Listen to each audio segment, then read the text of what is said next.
Good morrow, my friends. It's I, Blubobobobo. Welcome.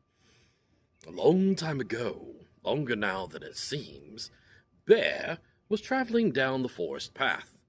And as he was traveling down, he'd reach up one massive paw and he'd knock over a tree. He'd say, "I'm the strongest in the forest." He'd go down a little further and he'd find a stump and he'd reach that massive paw over, throw it over there and say, "I'm the strongest." As he continued down the path, he heard a small voice. "You're not the strongest, Bear. You're not the strongest." He turned around, but couldn't see the culprit. He continued down a little further and found another tree, and he reached out that paw again and knocked it over and said, "I'm the strongest." Then he heard the little voice again. "You're not the strongest, Bear. You're not the strongest." He turned around this time and he saw the culprit. It was Chipmunk. Chipmunk, who loved to stick her head out of her little den in the ground and tease other animals as they passed by. "You're not the strongest, Bear. You're not the strongest." "I am too. I'm the strongest." "No, you're not, Bear. You couldn't even stop the sun from rising." "I could, if I wanted to." "No, you can't, Bear. No one can stop the sun from rising." And she dove back down into her den. Now Bear turned around and grumbled to himself, "I'll show that little rodent. I'll show her." And he laid his big paws down, his big head, and went to sleep.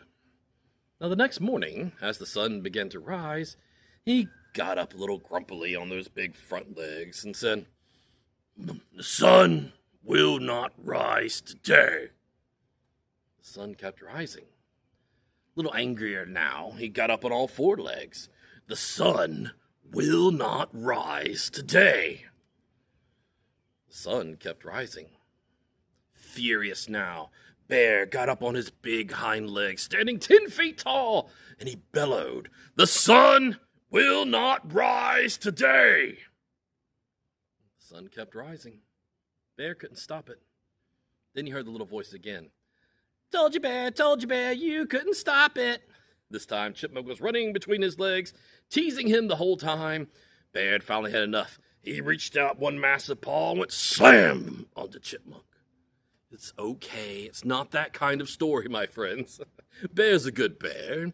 He just pinned Chipmunk to the ground. "I'm sorry, Bear. Oh, I'm so sorry. Oh, please forgive me. Oh, Bear. I deserve to be squished. Oh, just let me say one more prayer to the Creator. Oh, and then you can squish me." Now, as I said, Bear's a good bear, and he said, "Fine, say your prayer." And he slowly lifted that big paw off of Chipmunk, but it was enough. And Chipmunk scurried out from underneath. "Tricked you, Bear, tricked you, Bear." Bear reached out with his paw one more time, lightning fast. But this time he couldn't catch Chipmunk. Instead, his big claws went right down her back and her tail.